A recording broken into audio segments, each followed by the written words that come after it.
Turning to our other stories tonight, snow came down fast and heavier than expected in Clifton Park, leaving crews scrambling to keep up. That's right. Amber Fisher showing us tonight how the town handled this season's first snowstorm.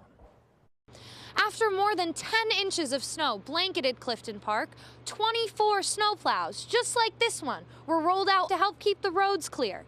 Yesterday was a little different than what we're used to. Clifton Park was expected to get just a few inches. You know, we pay attention to the weather as much as anybody, and we were thinking, okay, it's going to be an easy 4 to 6 inches for the whole day, and unfortunately, Mother Nature had a different plan for us. But some areas saw nearly 10. Throughout the middle of the day, we were getting between an inch and a half of snow an hour, and it was almost overwhelming.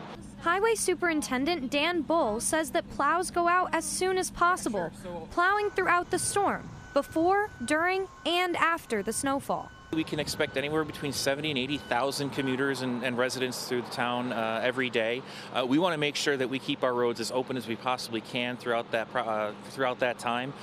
So yeah, we work around the clock. Drivers were on the roads from early morning until night, and the town says it could use more help driving the plows. We put our heart and soul into this. We work as hard as we possibly can. We want to make sure we're as safe as we possibly can. Sometimes we got to take a break. Sometimes we got to take a nap. You know, we're human.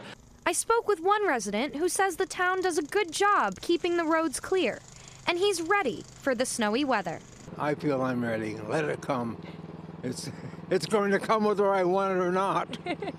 Frank says he's thankful to have a snowblower and encourages others to be prepared too. I'm just glad I have it, that's all. I hate to be doing it by hand. I did it at one time, but now that I finally got the snow blowers. The next step is pushing back snowbanks to make room for more. We call it benching. You pretty much lift up your wing and push snow a little further back into people's lawns. That gives us some extra space to put snow if more snow comes in the future. And more snowbanks means more snowballs.